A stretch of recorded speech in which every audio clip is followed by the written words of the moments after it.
Breaking news చూస్తున్నాం. నల్గొండ జిల్లా నకరేకల్లో ఒక కీచక టీచర్ వ్యవహారం బట్టబయలైంది. చదువు చెప్పరా సుంట అంటే చిలిపి పనులు చేస్తూ అమ్మాయిలను ఇబ్బందులు పెడుతూ పిచ్చి వేషాలు వేస్తున్నాడట. ఇటువంటి వాళ్ళ వల్ల ఏకంగా ఉపాధ్యాయుల సమాజమే ఇబ్బంది పడాల్సిన పరిస్థితి. తలవంపుగా ఇటువంటి కొంతమంది టీచర్ల వ్యవహారం కనబడుతోంది. నల్గొండ జిల్లా నకిరేకల్ ప్రభుత్వ హై స్కూల్లో పనిచేస్తున్నాడు ఈ కీచక టీచర్.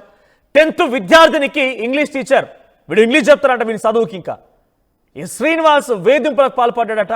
ఇంగ్లీష్ టీచర్ తనతో అసభ్యంగా ప్రవర్తిస్తున్నారని చెప్పి ఆ తల్లిదండ్రులకి బాధిత విద్యార్థిని ఏడుస్తూ చెప్పుకొచ్చిందట. టీచర్ పైన ప్రస్తుతానికి నకరేకల్ పిఎస్లో ఫిర్యాదు అందింది. టీచర్ను సస్పెండ్ చేయాలని తల్లిదండ్రులు డిమాండ్ చేస్తున్నారు. ఇక్కడ ఈ నిర్వాహకుడు, ఈ ప్రబుద్ధుడు ఇక్కడ ప్రభుత్వ టీచర్గా పనిచేస్తూనే ఇంకో ప్రైవేట్ కాలేజీ కూడా నడుపుతున్నాడంట. సో మనం చూస్తున్నటువంటి ఈ ఫోటోలో ఆయనే టీచర్, ఇంగ్లీష్ టీచర్ శ్రీనివాస్ 10వ తరగతి చదువుతున్నటువంటి ఆ అమ్మాయిని వేధింపులకు పాల్పడితే వెళ్ళి తల్లిదండ్రులకు చెప్పుకొచ్చిందట. ఆ తల్లిదండ్రులు ఇప్పుడు నకరేకల్ పిఎస్లో ఫిర్యాదు చేస్తారు. ఒకసారి ఆ ఫిర్యాదు కాపీ కూడా చూద్దాం. ఆ ఫిర్యాదులో ఏం రాసుకొచ్చారో చూపించే ప్రయత్నం చేస్తాం మీకు. రైట్, ఇక్కడ ఇది నకరేకల్ పాఠశాల. ఇందాక మీకు కనిపించిన విజువల్లో అది ఆయన నడిపిస్తున్నటువంటి ప్రైవేట్ కాలేజ్. ఒకసారి ఇక్కడ మనం ఆ లేఖను కూడా చూస్తున్నాం, ఫిర్యాదు కాపీని. సో ఆ ఫిర్యాదు కాపీలో ఏమైనా చూద్దాం ఒకసారి. నేను అనగా తండ్రి పేరు రాసుకొచ్చింది ఇక్కడ. నకరేకల్, నా కూతురు నకరేకల్ జెడ్పీహెచ్ఎస్ స్కూల్లో 10వ తరగతి చదువుతోంది. గత 3 రోజులుగా 10వ తరగతిలో పనిచేస్తున్నటువంటి డల్గా, ఆలోచిస్తూ డల్గా ఉంటుంది. అన్నం కూడా సరిగ్గా తినడం లేదు. నేను 12/9/2025 గత రాత్రిన నా కూతుర్ని ఇంట్లో డల్గా కనిపించడంతో ఏం జరిగింది, ఎందుకు డల్గా ఉన్నామని అడిగాను. అప్పుడు మా పాఠశాలలో ఇంగ్లీష్ టీచర్గా పనిచేసే శ్రీనివాస్ సార్ నన్ను ప్రతిరోజు తన సొంత ప్రైవేట్ కాలేజీ అయినటువంటి జాయ్ వొకేషనల్ కాలేజీకి రావాలని గత 3 నెలలుగా అడుగుతూ వేధిస్తున్నాడని తెలిపింది. ప్రతిరోజు నువ్వు నాతో మాట్లాడాలి అంటున్నాడని తెలిపింది.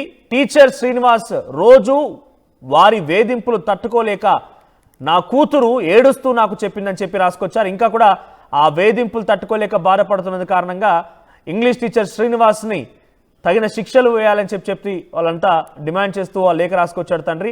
So Joy vocational junior college అదే ప్రభుత్వ ఉపాధ్యాయుడిగా పనిచేస్తూనే ప్రైవేట్ కాలేజ్ నిర్వాహకం అట. సో ఇటువంటి వారిపై డెఫినెట్గా ఉద్యోగంలో నుంచి కొంత వెయిట్ వేయాల్సిందే. సో మరోవైపుగా అటు బంధువులు మాట్లాడుకొచ్చారు, బాలిక యొక్క బంధువులు మాట్లాడుకొచ్చారు. వారు ఏం మాట్లాడారు చూద్దాం.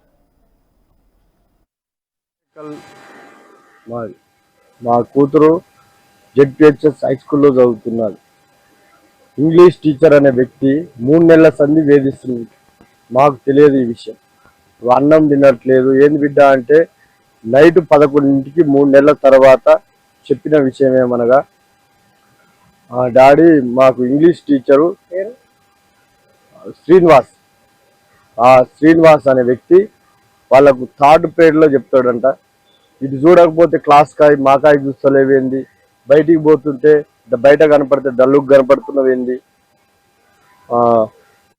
ఒకరోజు పోయి వస్తుంటే క్లాస్ దగ్గర కనపడి కారు ఆపి మరి మా కాలేజీకి రావట్లేవేంది, నువ్వు వస్తావని చూస్తున్నా, 2-3 పిల్లల్ని ఇలాగా వేధిస్తుండ సార్. మరి ఆయనది ఏందో మాకు తెలియదు. లేకపోతే ఆయన గవర్నమెంట్ టీచరా లేకపోతే ఒక గురువు అని దేవాలయాన్ని నమ్మి పంపిస్తాం. ఇటువంటి వ్యక్తిని మేము ఎంతవరకు చూడలేదు. మేము చదువుకున్నాం, మా కొడుకు వాళ్ళనే చదువుకున్నాం, అందరం చదువుకున్నాం. హెడ్ మాస్టర్ గారు కూడా మాకు తెలుసల్లా ఈ వ్యక్తి అనే వ్యక్తి ఇంత పాపాత్ముడని మాకు తెలియదు. చిన్నపిల్లల్ని చూసి 15 ఏళ్ళ వయసు లేదు ఆ అమ్మాయి ఇలా టార్చర్ చేయడం ఏంది? గవర్నమెంట్ కఠినమైన చర్యలు తీసుకోవాలని కోరుకుంటున్నాం. కారు అడ్డం దిగి వచ్చి మా కాలేజీకి రావట్లేదు ఏందని అడుగుతున్నట. మీరు వస్తారని చూస్తున్నారు. 10th క్లాస్ పిల్లలకు మీ కాలేజీకి రావాల్సిన అవసరం ఏముంది?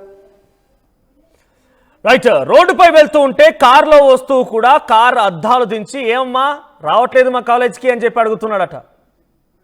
ఇటువంటి వాళ్ళ వల్ల ఏకంగా టీచర్ అనేటువంటి పదానికే కలంకం తీసుకొస్తున్నారు. ఆ గౌరవమైనటువంటి వృత్తికి.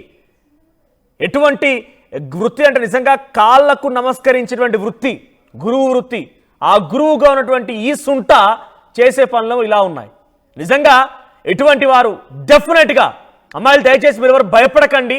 ఈ మధ్య కాలంలో తరచుగా ఇటువంటి ఘటనలు జరుగుతున్నాయి కాబట్టి ఇంటర్మీడియట్, డిగ్రీ, బీటెక్ ఏ కాలేజ్లో చదువుతూ ఉన్నా మీరు సార్తో ఫ్రెండ్లీగా ఉండడం తప్పేం కాదు. కానీ ఆ ఫ్రెండ్లీనెస్ని చనువుగా భావించి ఆ దుర్మార్గులు ఎవరైనా కనుక ఈ రకంగా ఇబ్బందులు పెడితే నిర్భయంగా బయటకు వచ్చి చెప్పండి, భయపడకండి. ఎందుకంటే ఇటువంటి వాళ్ళని ఇక్కడనే కంట్రోల్ చేస్తే బెటర్. లేదంటే మీరైపోతారు, మీ తర్వాత జనరేషన్ వస్తుంది, మీ తర్వాత మీ జూనియర్స్ వస్తారు, వాళ్ళ జూనియర్స్ వస్తారు.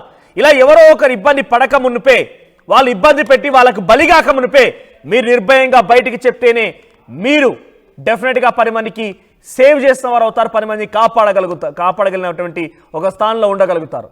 సో ప్రస్తుతానికి ఈ కీచక టీచర్ శ్రీనివాస్ సంబంధించిన అంశంపైన మరిన్ని అప్డేట్స్తో మా ప్రతినిధి శిల్ప సిద్ధంగా ఉన్నారు. శిల్ప, సో ఏంటి టీచర్ వ్యవహారం ఏంటి? వాడు వేరే ఒక ప్రైవేట్ కాల్ నిర్వహించడం ఏంటి? ప్రభుత్వ ఉద్యోగిగా పనిచేస్తూ ఉపాధ్యాయుడిగా ఉంటేనే వేరే కాలేజ్ నిర్వహించడం ఏంటి? ఎలా పర్మిషన్స్ వచ్చాయి? అప్డేట్స్ ఏంటి? ఏం జరుగుతోంది?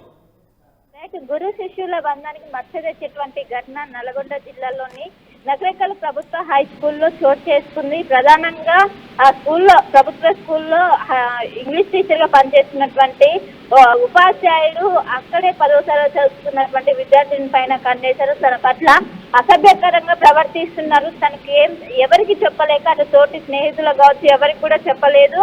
ప్రధానంగా అక్కడ ఉన్న తల్లిదండ్రులకు ఆయన పెడుతున్నటువంటి ఛార్జీను భరించలేక, వేరే దారి లేక తల్లిదండ్రులకు ఏడ్చుకుంటూ కూడా చెప్పింది. ఏడ్చుకుంటూ చెప్పడంతో వెంటనే అటు తల్లిదండ్రులు కావచ్చు వెంటనే అటు పోలీసులను ఆశ్రయించారు. పోలీసులను ఆశ్రయించి అక్కడ పెద్ద ఎత్తున విద్యార్థి సంఘాల నాయకులు కావచ్చు వీళ్ళందరూ కూడా పెద్ద ఎత్తున డిమాండ్ చేస్తున్నారు. ఖచ్చితంగా తనను సస్పెండ్ చేయాలంటూ కూడా స్కూల్ ముందు కూడా వాళ్ళు నిరసన చేస్తున్నారు. ఇంకోవైపు ఆ ఉపాధ్యాయుడు ఒకవైపు ప్రభుత్వ టీచర్ గా ఉంటూ కూడా ఇంకోవైపు ప్రైవేట్ కాలేజీలకు నడిపిస్తున్నట్లు కూడా ఇప్పటికే గుర్తించారు. దీనిపైన చర్యలు తీసుకోలేదు. ఎందుకంటే ఒక ప్రభుత్వ రంగంలో ఉన్నప్పుడు వేరేకి చేయడానికి కూడా ఎలాంటి పరిస్థితుల్లో కూడా అనుమతి ఉండదు. ఖచ్చితంగా ఏవైతే ఎడ్యుకేషన్ లో ఉన్నటువంటి రూల్స్ రెగ్యులేషన్స్ ఏవైతే ఉంటాయో వాటిని ఖచ్చితంగా ఫాలో అవ్వాలి.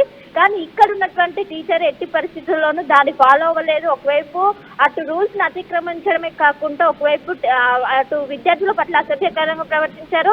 ఓన్లీ ఇదొక్క విద్యార్థి పైనే కాకుండా ఇంకా చాలా మంది పైన ఇదే విధంగా చూస్తూ ఉంటారంటూ కూడా అక్కడ ఉన్నటువంటి ఎవరైతే స్థానికులు ఉంటారో వాళ్ళు పెద్ద ఎత్తున ఆగ్రహం వ్యక్తం చేస్తున్నారు. ఖచ్చితంగా ఇంటర్తోనే ఆగిపోవాలంటే ఖచ్చితంగా సస్పెండ్ చేయాలి. లేకుంటే ముందు ముందు ఎంతో మంది బలవుతారు.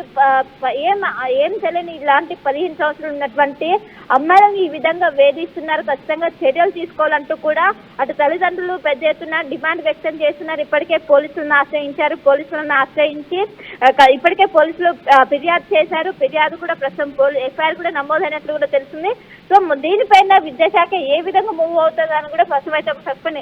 ఎందుకంటే ఒకవైపు అటు విద్యార్థి సంఘాల నాయకులు కావచ్చు అటు తల్లిదండ్రులు కావచ్చు పెద్ద ఎత్తున స్కూల్ ముందు ఆందోళన వ్యక్తం చేస్తున్నారు. ఖచ్చితంగా సస్పెండ్ చేయాలంటూ కూడా ట్రాన్స్ఫర్ కూడా ఎట్టి పరిస్థితుల్లో ట్రాన్స్ఫర్ కూడా చేయొద్దు. ఖచ్చితంగా సస్పెండ్ చేస్తేనే వేరే వాళ్ళకి ఇలాంటి పరిస్థితి రాదు. ఖచ్చితంగా సస్పెండ్ చేయాలంటూ కూడా వాళ్ళు డిమాండ్ వ్యక్తం చేస్తున్నారు. ప్రస్తుతం పోలీస్ స్టేషన్ లో కేసు కూడా నమోదైనట్లు కూడా తెలుస్తుంది. దీనిపైన విద్యాశాఖ ఏమైనా అఫీషియల్ గా కూడా ఒకవైపు ఏదైనా రిలీజ్ చేసే అవకాశం అయితే స్పష్టంగా కనిపిస్తుంది. ఇంకోవైపు ఒక ఆందోళనకర వాతావరణం అయితే ప్రస్తుతం నకరేకల్ ప్రభుత్వ స్కూల్ ముందైతే ప్రస్తుతం కొనసాగుతుంది. Right, thank you Shilpa. So Nakrekal ప్రభుత్వ హై స్కూల్లో టీచర్గా పనిచేస్తున్నటువంటి ఇంగ్లీష్ టీచర్గా పనిచేస్తున్న శ్రీనివాస్ తన దగ్గర చదువుకునేటువంటి విద్యార్థిని 10వ తరగతి విద్యార్థిని తన ఒక ప్రైవేట్ కాలేజ్ కూడా నిర్వహిస్తున్నాడట. నా కాలేజ్కి ఎందుకు రావట్లేదమ్మా అని చెప్పి రోజు 3 నెలలుగా తన పైన ఒక పిచ్చి ప్రవర్తనతో మాట్లాడుతూ ఆ రకంగా చేష్టలు చేస్తున్నాడంట. ఆ తండ్రికి ఆ బాలిక చెప్పిన మాటలు చూసిన తర్వాత తండ్రి మాటలు వింటే నిజంగానే షాక్ గురయ్యాం. సో ప్రైవేట్ కాలేజ్ నిర్వహిస్తున్నటువంటి ఆ సదరు ఉపాధ్యాయుడు కారులో వెళ్తూ రోడ్డుపై అమ్మాయి కనిపించగానే ఆ అమ్మాయిని ఏమ్మా వస్తామని చూస్తాను నీకోసం నేను రాలేదేంటి అని చెప్పి అడుగుతున్నాడంట. ఇటువంటి కీచక టీచర్ల యొక్క వ్యవహారమే ఏకంగా ఉపాధ్యాయ వృత్తికే కలంకం తీసుకొస్తోంది. ఆ టీచర్ అనే పదానికే కలంకం తీసుకొస్తోంది. సో ప్రస్తుతానికి డెఫినెట్గా మిమ్మల్ని అందరినీ అడుగుతోంది ఒకటే.